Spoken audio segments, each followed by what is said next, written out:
María Valtorta, Cuadernos del 43, 23 de septiembre. Dice Jesús: vuelvo a una de las notas dominantes de mi hablar. Dos son las notas dominantes, María. Necesidad del amor, la primera. Necesidad de la penitencia, la segunda.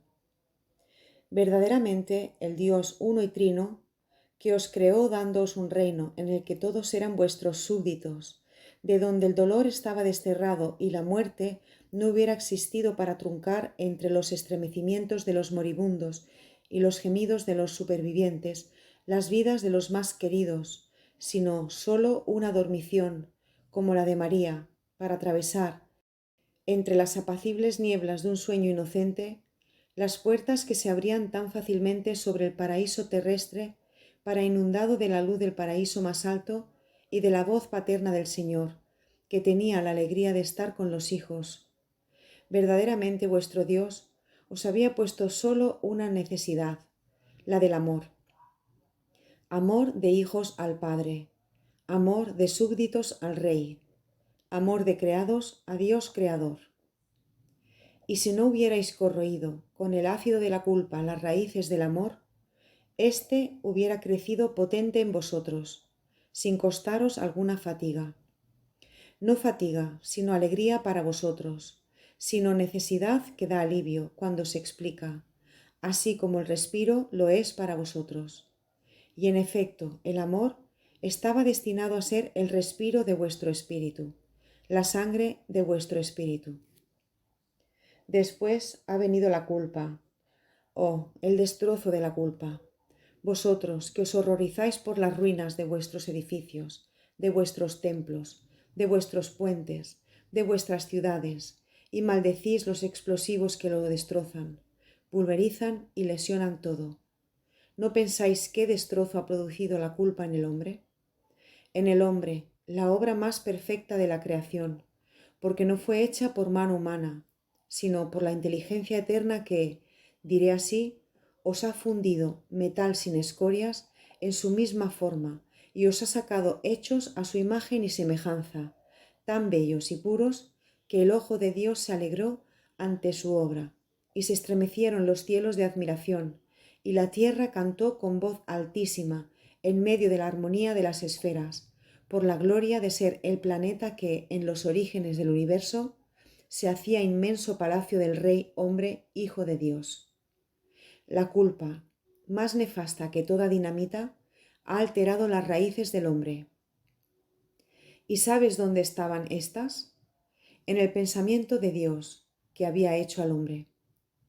La culpa ha alterado, en las raíces del hombre, ese compuesto perfecto de carne y espíritu, de carne que no era distinta en los movimientos del sentimiento, del espíritu, siendo sólo más pesada que éste, pero no contraria a él, y mucho menos enemiga. De espíritu no prisionero, y prisionero oprimido en la cárcel de la carne, sino de espíritu gozoso en la carne dócil que conducía a Dios porque, molécula del Espíritu de Dios, era atraído hacia Dios, como un imán divino, mediante las relaciones de amor entre el Creador, el Todo, y el Espíritu, la parte. La culpa ha alterado aquel armonioso entorno que Dios había puesto alrededor de su Hijo para que fuera Rey, y Rey feliz. Caído el amor del hombre hacia Dios, cae el amor de la tierra hacia el hombre. La crueldad se desencadenó sobre la tierra entre los inferiores y el hombre, y, horror de los horrores, entre el hombre y el hombre. Aquella sangre, que debía ser solo ardor de amor de Dios, se hizo ardor de odio y fermentó y goteó, contaminando el altar de la tierra sobre el que Dios había puesto a sus primeros para que lo amaran amándose y enseñaran el amor a los futuros, único rito que Dios quería de vosotros. He aquí entonces que nació una planta de la semilla de la culpa, y fue una planta de fruto amargo y de punzantes ramas, el dolor. Primeramente el dolor sufrido como el hombre lo podía sufrir en su embrional espiritualidad contaminada, un dolor animal hecho de los primeros dolores de la mujer y de las primeras heridas causadas a la carne hermana, un dolor cruel de aullidos y maldiciones, semilla siempre de nuevas venganzas. Después, refinándose en la crueldad, pero no en el mérito, también el dolor se desarrolló haciéndose más amplio y complicado. Yo he venido a santificar el dolor, sufriendo el dolor por vosotros y fundiendo vuestros dolores relativos con el mío infinito, dando así mérito al dolor.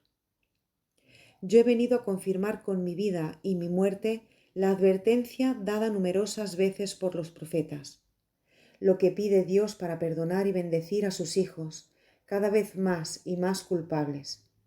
No es la circuncisión material, sino la circuncisión de los corazones, de vuestros sentimientos, de vuestros estímulos que el germen del pecado original vuelve siempre estímulos de carne y sangre o de la más alta lujuria, la de la mente. Es ahí, hijos, donde debéis trabajar con hierro y fuego para señalar vuestra alma con el signo que salva, el de Dios.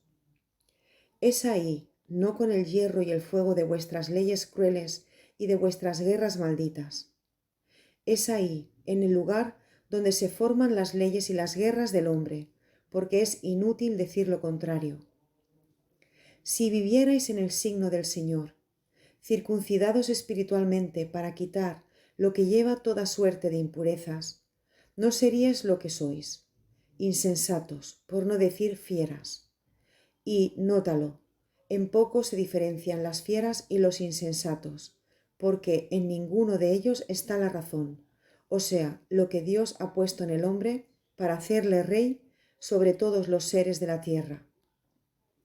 Dos son las necesidades del hombre, el amor y el dolor. El amor que os impide cometer el mal, el dolor que repara el mal. Esta es la ciencia que hay que aprender, saber amar y saber sufrir. Pero no sabéis amar y no sabéis sufrir. Sabéis hacer sufrir, pero esto no es amor, es más bien odio. ¿Por qué sois sabios en el mal y tan ignorantes en el bien? ¿Por qué? ¿No os saciáis nunca de odio y crueldad? ¿Y queréis que Dios os perdone?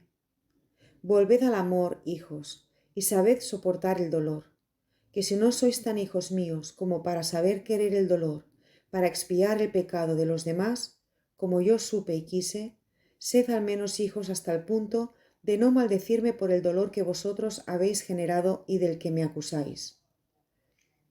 Abajo vuestra necia soberbia. Aprended del publicano a reconocer que sois indignos, que os habéis hecho indignos de vivir bajo la mirada que es protección. Arrojad lejos de vosotros la vana sed de la tierra y acercaos a la fuente de vida que fluye para vosotros desde hace 20 siglos. Injertaos la vida en los corazones que mueren engangrenados en el pecado o consumidos en la indiferencia. Llamadme a vuestros sepulcros. Soy el Cristo, el resucitador. Solo pido que me llaméis para acudir y decir, sal fuera. Fuera de la muerte, fuera del mal, fuera del egoísmo, fuera de la lujuria, fuera del odio maldito que os consume sin alegraros, fuera de lo que es horror para entrar en mí, para entrar conmigo en la luz, para renacer en el amor, para conocer la verdadera ciencia, para conseguir la paz y la vida, que siendo mías, tienen de mí la eternidad. 24 de septiembre.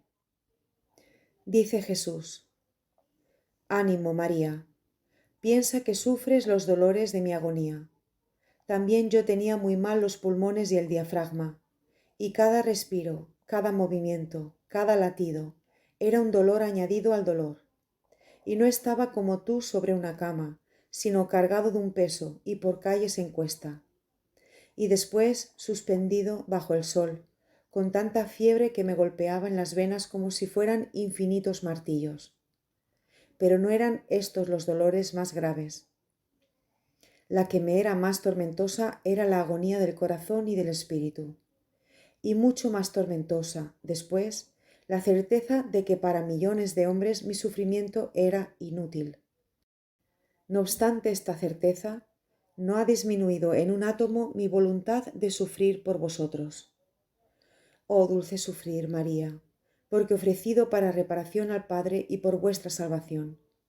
Saber que aquel signo que había quedado sobre vosotros, ofensa que hubiera sido eterna de la raza humana a Dios, era lavada con mi sangre, y que mi amor os daba de nuevo la vida. Saber que, pasada la hora de la justicia, el amor os habría mirado a través de mí, inmolado con amor. Todo esto injertaba una vena de bálsamo en el océano de una amargura tal que a su lado es poco menos que nada la mayor de las amarguras padecidas sobre la tierra desde que el hombre existe, porque sobre mí pesaban las culpas de toda una humanidad y la ira divina. He dicho, sed semejantes a mí, que soy manso y humilde de corazón.